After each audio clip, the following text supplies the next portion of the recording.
Learn how to enter the divine flow by practicing the mindset ritual Jesus used before every miracle. There is a moment before every miracle in the life of Jesus that almost no one talks about. A moment hidden between the lines of Scripture, quiet enough to be overlooked but powerful enough to shift the entire atmosphere around him. If you read the Gospels carefully, you start to notice a pattern. Jesus never performed a miracle from a place of rush, confusion, emotional noise, or scattered thoughts. He always entered a very specific inner state before stepping into the supernatural. And this is the part most people ignore, even though it is the very foundation of every breakthrough they keep praying for. Think about your own life for a second. How many times have you prayed for something with desperation, but with a mind full of fear, anxiety, pressure, or self-doubt? How many times have you begged God for a miracle while your thoughts were pulling you in 10 different directions? You know what that feels like. A restless heart, racing thoughts, uncertainty, the feeling that you're trying so hard, but nothing is moving. And deep inside, you wonder why the miracle hasn't happened yet. You wonder why the door is still closed, why the answer seems delayed, why God feels silent. What if the problem is not your prayer, but the state of mind in which you're praying? What if heaven is ready to move, but your inner world is too loud to receive what God is trying to pour into your life? Jesus understood this perfectly. Before every miracle, he aligned his mind with the Father in a way that created a spiritual channel, a doorway, a direct connection through which the supernatural could flow without resistance. This mindset wasn't dramatic or complicated. It was simple, intentional, and deeply spiritual. It was the difference between wishing for a miracle and walking in the flow where miracles naturally manifest. And that's what I want to show you today. The mindset ritual Jesus practiced before every miracle is not reserved for a chosen few. It's not mystical, and it's not out of reach. It is available to you right now, wherever you are, regardless of your past, your mistakes, your fears, or your circumstances. You can step into the same divine flow Jesus walked in. You can experience the clarity, the peace, the alignment, and the spiritual strength that allow breakthroughs to unfold in your life. But to enter this flow, you must first understand what keeps you out of it. You must learn how the noise inside your mind has been blocking the movement of God. Because the next miracle God wants to release in your life will begin where Jesus always began, inside your mind. Why miracles don't happen in a mind? Full of noise. There is a battle happening inside you every single day, and most people never realize how much this inner conflict affects the movement of God in their lives. It is not a battle against other people, situations, or external circumstances. It is a battle fought in the hidden space of the mind, a battle between faith and fear, between clarity and confusion, between the voice of God and the noise of everything else. And the truth is simple. Miracles do not flourish in a mind that is overwhelmed, scattered, or emotionally chaotic. When your mind is noisy, it becomes almost impossible to recognize divine direction. You begin to pray from a place of panic instead of trust, from survival instead of surrender. Your prayers feel rushed, your thoughts feel heavy, and your spirit feels disconnected. The heart might be asking God for help, but the mind is still rehearsing every worst-case scenario. How can faith rise when fear is rehearsed more than the promises of God? How can peace settle when your thoughts run faster than your breath? How can you expect a divine breakthrough when your inner world is constantly fighting against itself?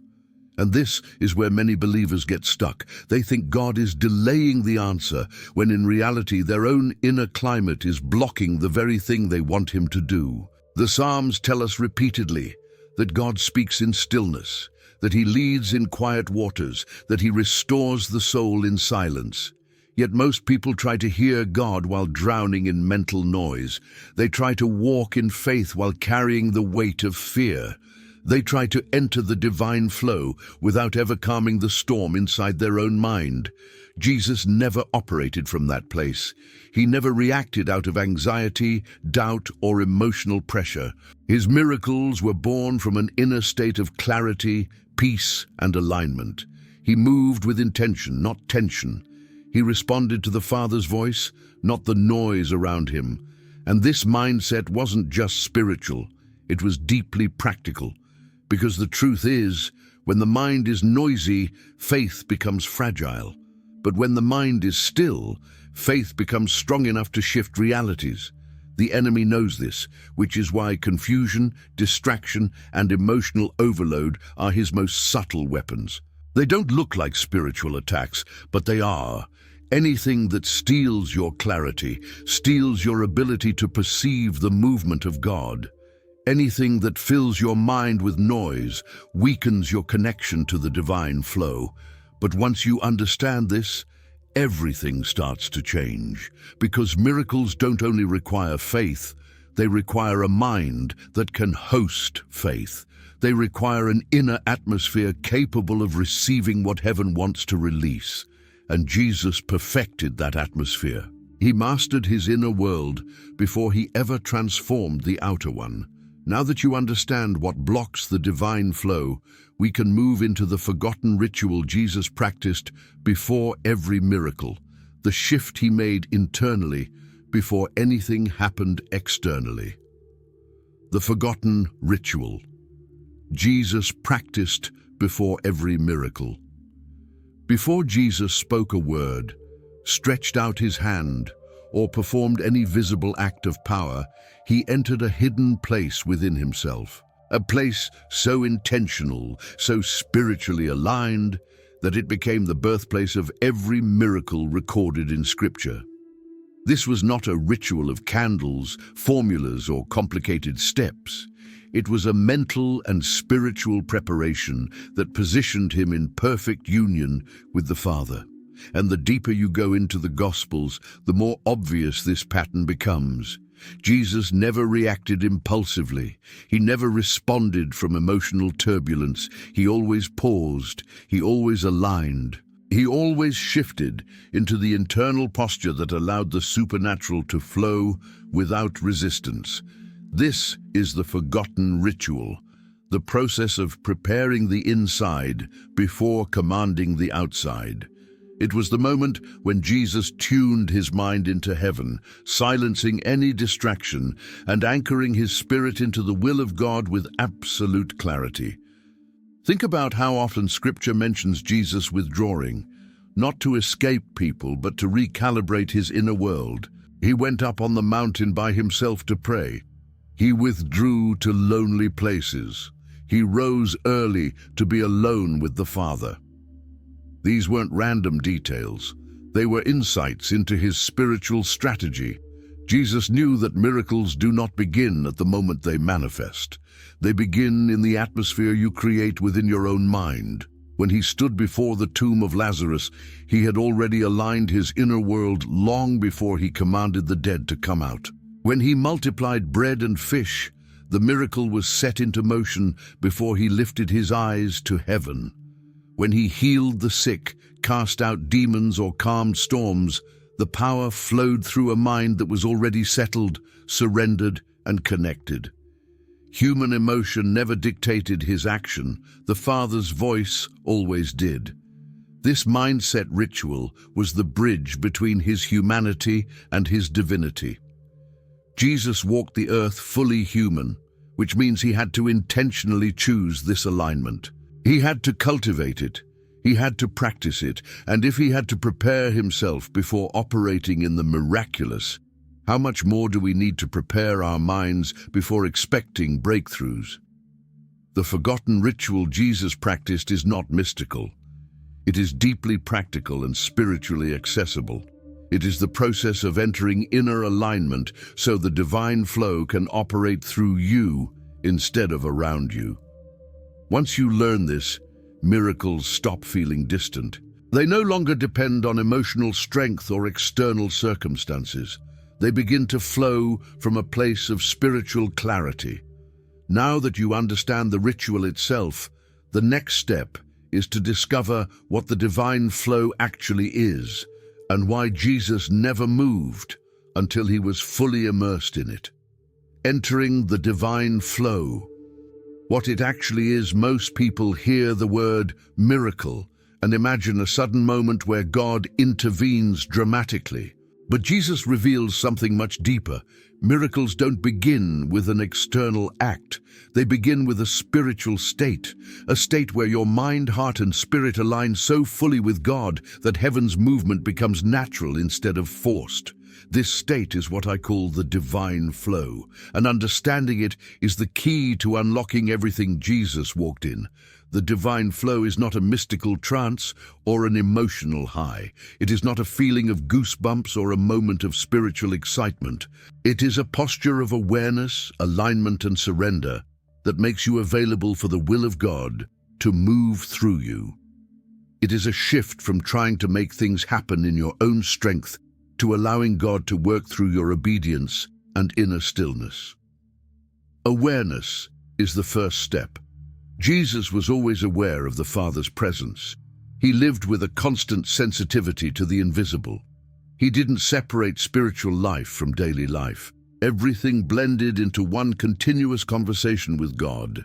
This awareness kept him grounded when people misunderstood him, when storms rose, when crowds pressed in. You can't enter the divine flow if you are unaware of the one who sustains it. Alignment is the second step. Jesus did not simply desire the Father's will. He aligned his entire being with it. His thoughts, emotions, and intentions were synchronized with heaven. When your inner world is aligned, you stop praying from desperation and start praying from partnership. You stop begging and start agreeing. You stop doubting and start flowing with what God is already doing. Surrender is the third step. Jesus modeled surrender not as weakness, but as power. Surrender is letting go of the timeline, the pressure, the illusions of control. It is releasing the urge to force outcomes.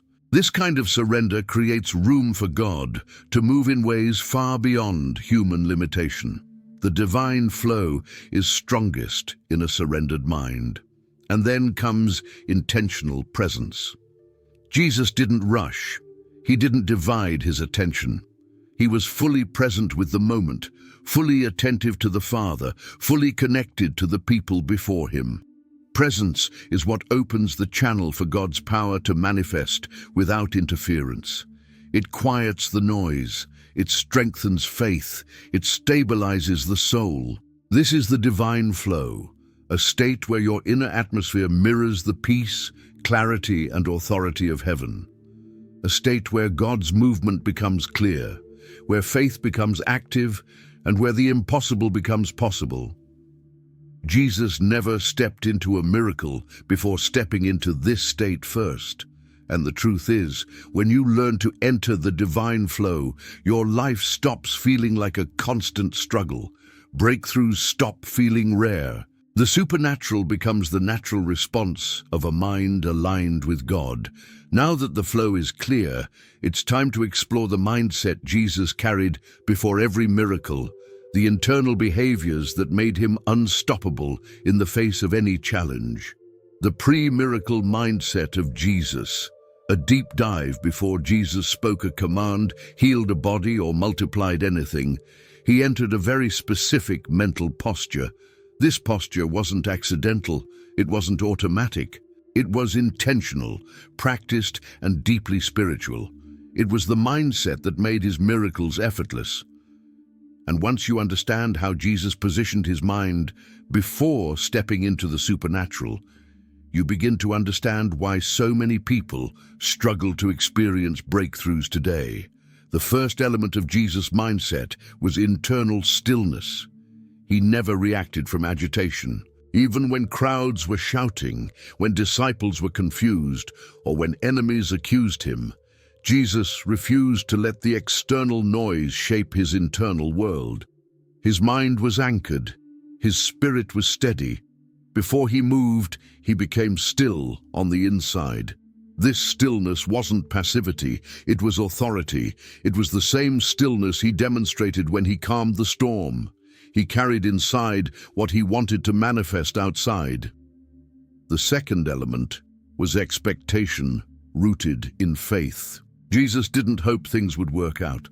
He knew the Father heard him. He knew heaven responded to alignment, not desperation. His expectation wasn't emotional, it was spiritual certainty. This certainty didn't come from positive thinking. It came from intimacy. It came from knowing the character of the Father so deeply that doubt had nowhere to settle. Expectation is powerful because it shifts your mind from "I wish" to "I know." The third element was unity of will.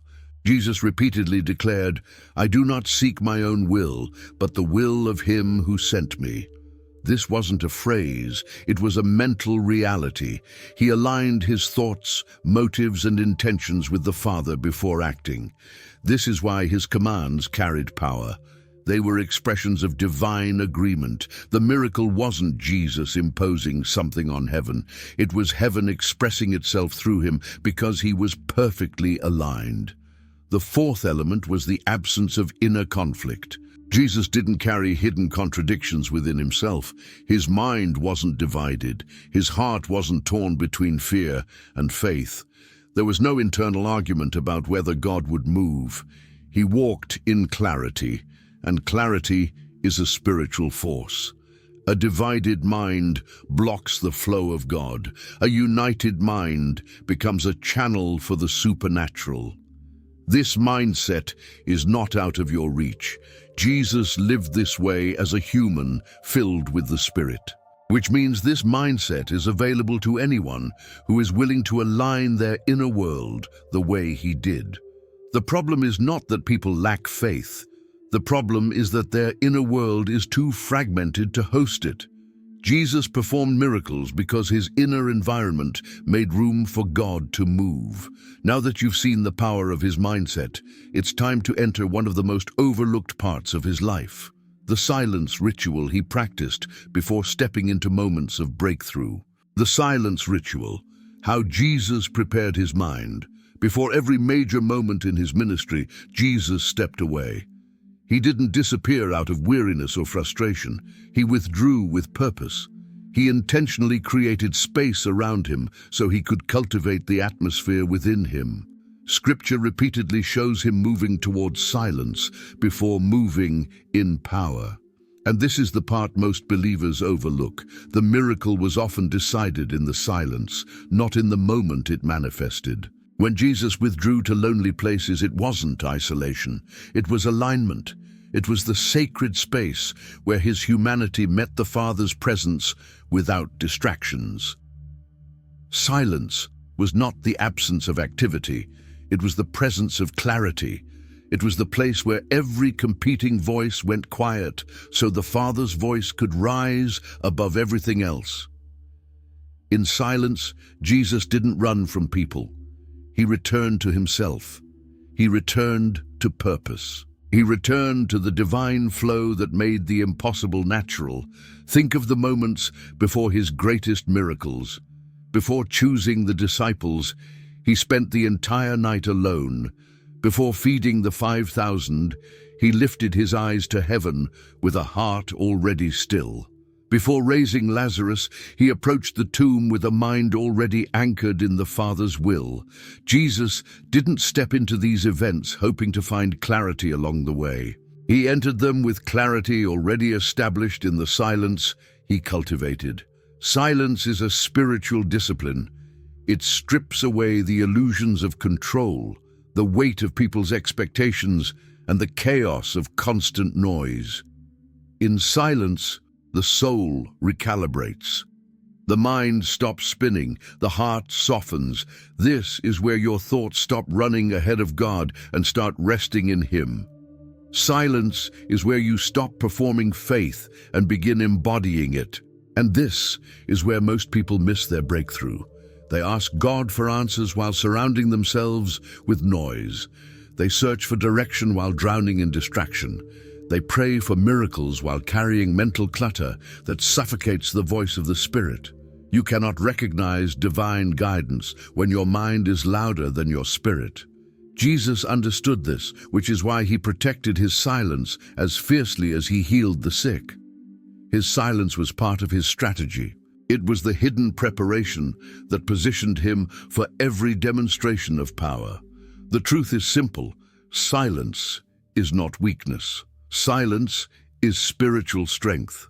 Silence is where God shapes your thoughts, restores your peace, and prepares you for what he's about to release. You cannot enter the divine flow without the discipline of silence, because the flow begins where the noise ends. Now that you understand how Jesus prepared himself in silence, it's time to explore the moment everything shifts. When a person stops pushing in human strength and starts flowing in divine alignment. The shift, moving from human effort to divine alignment. There comes a moment when your strength is no longer enough. You feel it in your body, in your emotions, in your mind. You keep pushing, trying, forcing outcomes, and yet nothing opens. That is the moment when most people break. But Jesus reveals something different. He shows that the breakthrough begins when the pressure stops being carried by you and starts being carried by God. This is the shift from human effort to divine alignment. Human effort is exhausting because it depends on control. You try to predict, manage, fix, and manipulate every detail. You rehearse conversations in your head. You analyze outcomes. You fight battles that God never asked you to fight. You treat prayer like a last resort instead of a first posture. And deep down, you feel the weight of trying to hold your entire life together with your own hands. Divine alignment is the opposite. It is not about trying harder. It is about yielding deeper. It is recognizing that power doesn't flow from force, but from connection. Jesus moved with ease because he wasn't trying to make things happen. He was responding to what the Father had already prepared. His miracles were not the result of effort. They were the result of alignment. This shift requires trust. Trust that God knows timing better than you. Trust that you don't need to see the entire picture to take the next step. Trust that surrender is not losing control. It is placing control into the hands of the one who already sees the end from the beginning. Your mind becomes lighter when you stop carrying burdens that belong to God. Human effort builds tension. Divine alignment releases it. Human effort creates anxiety. Divine alignment invites peace. Human effort seeks results. Divine alignment seeks presence. When you move into alignment, your decisions become clearer, your emotions become steadier, and your prayers become sharper. You stop reacting and start responding. You stop panicking and start perceiving. You stop chasing outcomes and start flowing with the will of God. Jesus lived in this shift constantly. He didn't get overwhelmed by crowds or intimidated by storms. He didn't rush into situations trying to fix everything. He waited for the Father's direction and moved when the inner confirmation settled in his spirit. That is why his actions carried authority. They were anchored in heaven, not pushed by human urgency. You enter this same alignment when you refuse to let fear dictate your steps, when you choose peace over panic, when you surrender the need to force solutions, when you create space for God to move instead of trying to control every detail. This is where the divine flow begins to take over, guiding you with a clarity that no human strategy could ever produce. Rewiring the inner atmosphere, Jesus' secret mental discipline. Every miracle Jesus performed began inside him long before anyone saw anything happen on the outside. He understood something most people never learn. The atmosphere within you shapes the reality around you. Your inner world is not just emotional, it is spiritual, and it directly influences what you can receive from God. This is why Jesus guarded his inner atmosphere with the same intensity that others guard their physical safety. Jesus cultivated a mental discipline that kept his inner world in harmony with the Father. He paid attention to his thoughts the way a gardener pays attention to the soil. He refused to allow worry, fear, or distraction to take root. He didn't let the negativity of others dictate his internal temperature. His mind was trained, steady, and responsive to the Spirit. This wasn't accidental, it was discipline, a discipline that created a constant channel between his humanity and God's power. Your thoughts create atmospheres. Some thoughts open the heart, others suffocate it. Some thoughts strengthen faith, others contaminate it. The Psalms show this over and over, calling the mind a place of meditation, reflection, and alignment. Let the words of my mouth and the meditation of my heart be acceptable to you. David understood that God moves through inner order, not inner chaos. Jesus lived that order perfectly. He didn't just silence the storm outside the boat, he silenced the storm within himself first. He carried peace so deeply that storms could not penetrate him. He carried faith so strongly that fear had no room to grow. This is why his presence changed atmospheres. The moment he walked into a situation, the energy shifted, not because of theatrics or emotion, but because of the power of an inner life anchored in God. You can feel when your inner atmosphere is off. Your thoughts become heavy, your reactions become sharp, your peace becomes fragile. And without realizing it, your mind starts moving away from alignment and into survival mode. That is when anxiety rises. That is when faith feels far. That is when you start trying to control what you should be surrendering. Rewiring your inner atmosphere is not about pretending everything is fine. It is about training your mind to return to God as your source.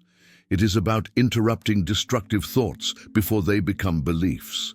It is about choosing focus over distraction, truth over fear, surrender over pressure.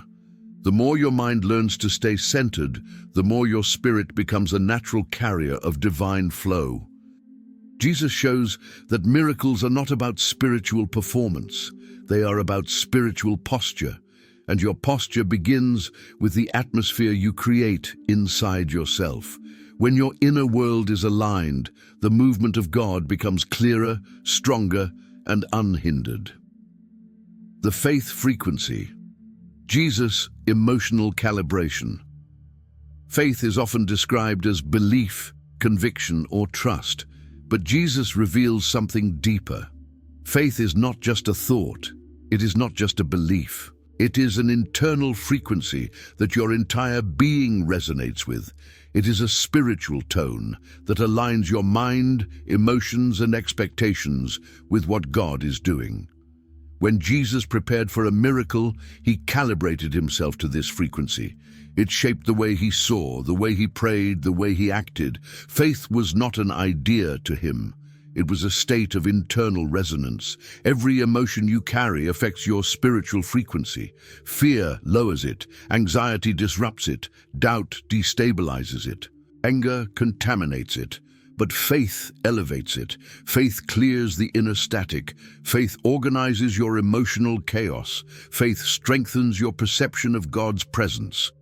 Jesus knew this, which is why he refused to let his emotional world drift into the noise that surrounds most people daily. Caleb's confidence, David's worship, Joshua's courage, and Paul's endurance all point to this same truth. Spiritual movement requires emotional agreement. You cannot walk in faith while nurturing emotions that contradict what God has promised. You cannot expect breakthroughs while your inner world is rehearsing failure. Jesus kept his emotional frequency aligned with heaven. He practiced emotional stewardship. He didn't allow his feelings to dictate his faith. He allowed his faith to discipline his feelings. This is where modern believers often get stuck. They try to exercise faith while living emotionally overwhelmed. They pray from a place of panic. They worship from a place of exhaustion. They attempt to hear God while carrying emotional tension that blocks clarity. Faith cannot flow through a mind tangled in emotional noise. Faith requires coherence. It requires emotional agreement with spiritual truth. Jesus demonstrated this perfectly. When he faced rejection, he didn't internalize it. When he faced danger, he didn't panic. When he faced death, he didn't collapse emotionally. He calibrated himself back to the frequency of trust, surrender, and divine certainty. His emotions obeyed his faith, not the other way around. This is why his presence carried authority. Authority is the natural expression of emotional alignment with God. You experience this shift when your emotions stop dictating your decisions, when peace becomes your baseline instead of a rare moment, when expectation replaces fear, when hope becomes louder than discouragement. Your entire inner frequency changes. You begin to respond instead of reacting. You begin to perceive instead of panicking. You begin to operate from a higher internal resonance. This is not emotional suppression. It is emotional alignment. It is learning to feel deeply without being ruled by what you feel. It is allowing the spirit to recalibrate your emotional atmosphere until everything inside you agrees with what God has spoken. Obstacles that break the divine flow, and Jesus faced them too. Even Jesus walked through environments filled with resistance, hostility, and spiritual tension. He faced the same obstacles that confront you today: people who doubted him, situations that drained others, atmospheres charged with fear and unbelief. Yet none of these things disrupted his inner alignment. The difference wasn't that his world was easier. The difference was that his internal world was stronger. To understand how to maintain the divine flow, you must understand the obstacles that try to break it. Doubt is one of the first. Doubt is not the absence of faith. It is the conflict between what you feel and what God said. Jesus often entered places where doubt filled the room. People questioned his authority. Leaders challenged his motives. Even his disciples struggled to believe. But Jesus didn't let their doubt contaminate his inner atmosphere. He carried clarity inside, so confusion outside had no power over him. Fatigue is another obstacle. Emotional exhaustion weakens perception and blurs spiritual sensitivity. Jesus experienced physical tiredness. He felt the pressure of crowds, the weight of responsibility, the demands of ministry. Yet fatigue never pulled him out of alignment because he consistently returned to silence, prayer, and solitude. Rest was part of his rhythm, not a reaction to burnout. Human disappointment is a major disruptor. When people fail you, misunderstand you, or turn against you, your inner world can fracture quickly. Jesus experienced betrayal, rejection, and abandonment.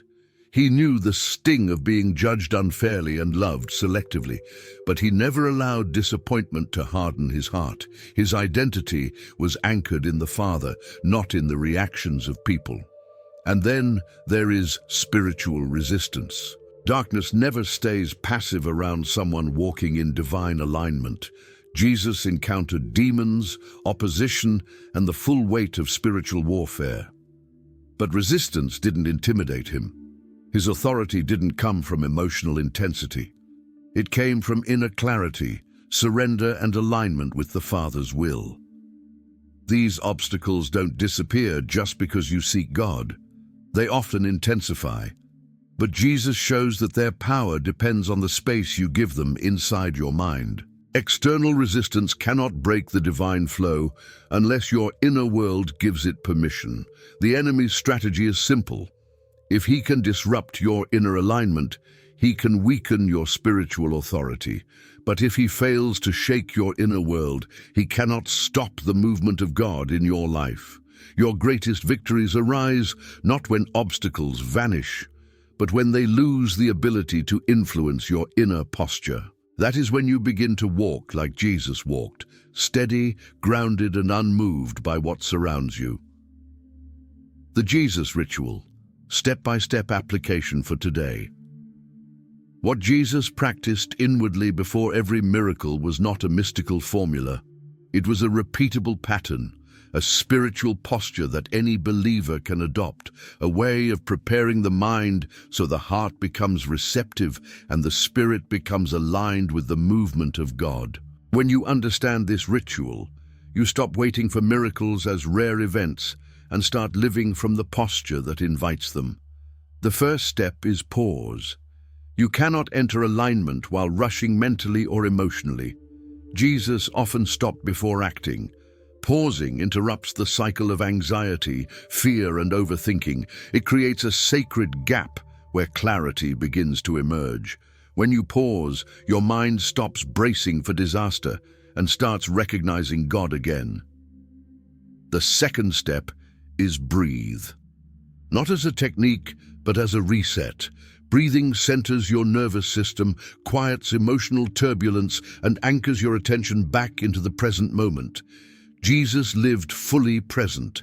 His breath wasn't frantic, his presence was grounded. When you breathe intentionally, your inner atmosphere begins to stabilize. The third step is align. This is the moment where you consciously bring your thoughts back under the authority of God's truth. Jesus aligned his mind with the Father before speaking, acting, or deciding. Alignment shifts you from emotional guessing to spiritual clarity. It reminds your heart who is truly in control. The fourth step is surrender. This is the release of pressure, fear, and self-reliance. Jesus surrendered his will repeatedly. Surrender is not resignation. It is the transfer of weight. It is letting go of timelines, expectations, and the need to manipulate outcomes. Surrender makes room for God's movement. The fifth step is expect. Expectation activates faith, not emotional hype, but spiritual certainty. Jesus always expected the Father to respond. Expectation is the inner agreement that opens the door for breakthrough. It is the posture that says, God is already moving. I just need to align. The final step is move. Miracles unfold when obedience meets alignment. Jesus moved with intention, not hesitation. When your inner world is aligned, the step you take becomes a partnership with heaven instead of a leap of fear. Movement is the bridge between spiritual preparation and physical manifestation. This ritual is simple, but it is powerful. Pause, breathe, align, surrender, expect, move. When practiced consistently, it rewires your inner world, strengthens your spirit, and positions you to walk in the same flow Jesus operated in. You begin to respond to life with stability. You begin to recognize God's voice more clearly.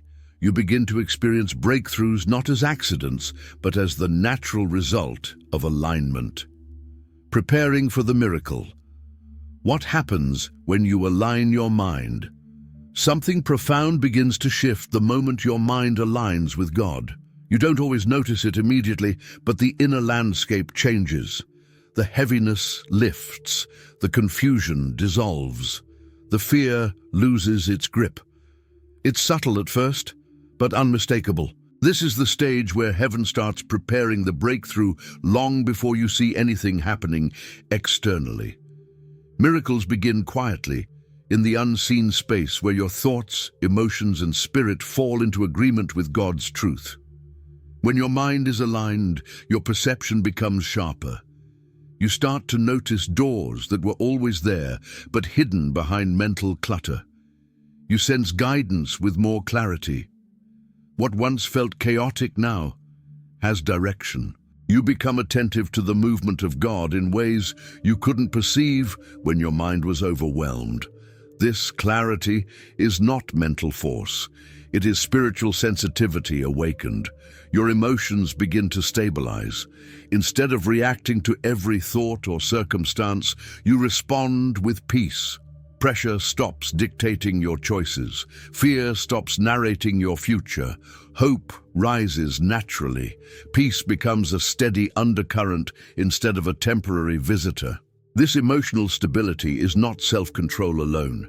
It is the fruit of alignment. Your decisions grow stronger. When your mind is aligned, hesitation fades. You stop second-guessing what God already confirmed. You take steps with confidence because they no longer depend on your strength, but on the flow you're moving in.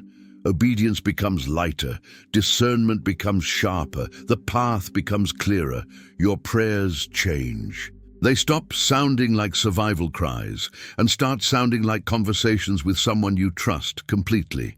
Your words align with what God has spoken, not with what fear imagines. Prayer becomes partnership, not panic. Faith starts leading instead of anxiety. Your atmosphere shifts. Others notice it even before you do. The way you speak, the way you carry yourself, the calm in your presence, it all changes. Your inner alignment creates a spiritual environment that draws favor, clarity, and breakthroughs. This is why Jesus transformed atmospheres everywhere he went. His internal order shaped his external reality.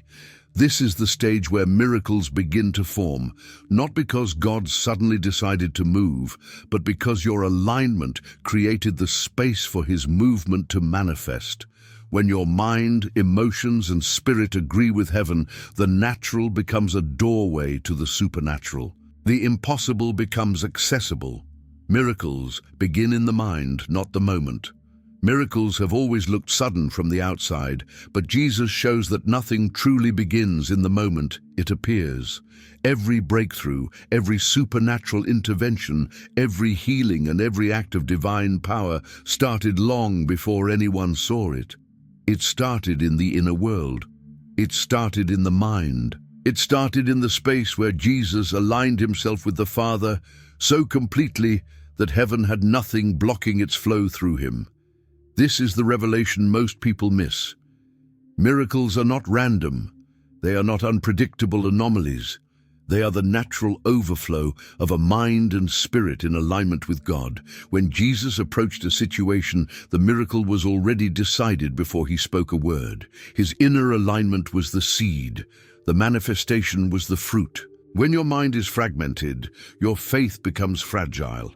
When your emotions are chaotic, your spiritual sensitivity becomes dull. When your thoughts are overwhelmed, your spirit becomes buried under noise. That is why so many people pray but never perceive the answer. They seek miracles in the external world without preparing the internal one. They want God to move around them while refusing to let him move within them. Jesus lived the opposite. He entered every moment from a place of inner unity, clarity in his thoughts, peace in his emotions, certainty in his spirit, and trust in the Father's will. This inner union was not a luxury. It was the foundation of every miracle. He demonstrated that the greatest spiritual battles are fought in the mind and that the greatest spiritual victories are won there as well. When your inner world aligns with God, the atmosphere around you begins to respond. Doors open, solutions appear. Strength rises, peace settles, clarity descends, divine timing becomes visible. What once felt impossible becomes accessible because the blockage was never the external situation. It was the internal resistance. The miracle you are waiting for is not delayed. It is being shaped inside you. Every moment you realign your thoughts, every breath you surrender, every fear you release, every expectation you anchor in God, you are creating the environment where the supernatural becomes natural. Jesus didn't perform miracles because he was detached from human limitation. He performed them because he mastered the place where miracles truly begin, the mind aligned with God. And that same invitation stands before you now, to enter the inner place where fear loses its voice, where faith becomes clear, where the Spirit leads you step by step into the flow of God's movement. Your next breakthrough won't begin in the moment you see it. It begins in the moment you align your mind with the one who creates it. If this message spoke to your heart, take a moment now and let your spirit respond. Don't rush out of this atmosphere. Stay here for one more breath. Let everything you heard settle inside you. Alignment begins in small moments like this, where your mind becomes still enough for truth to take root. If you feel that God used this video to realign your thoughts, strengthen your faith, or bring clarity to your spirit, I want to invite you to declare something simple in the comments. I'm ready to align my mind with God. Not as a ritual, not as a performance, but as a personal statement of faith. Every time you speak alignment, something shifts inside you. And if you want to walk this journey with us, growing your spiritual strength, deepening your connection with God, and learning how to live from a place of peace and clarity, consider subscribing to the channel. Here, you're not just watching videos, you're joining a community of people who are choosing to silence the noise, listen to the Spirit, and walk in the divine flow that Jesus modeled. If this video brought you peace, share it with someone who may need this reminder. Sometimes one word of truth becomes the turning point in someone's life. You're not alone in this. Heaven is closer than you think. God is working deeper than you realize. And the alignment you're practicing today is preparing the breakthroughs you will walk into tomorrow.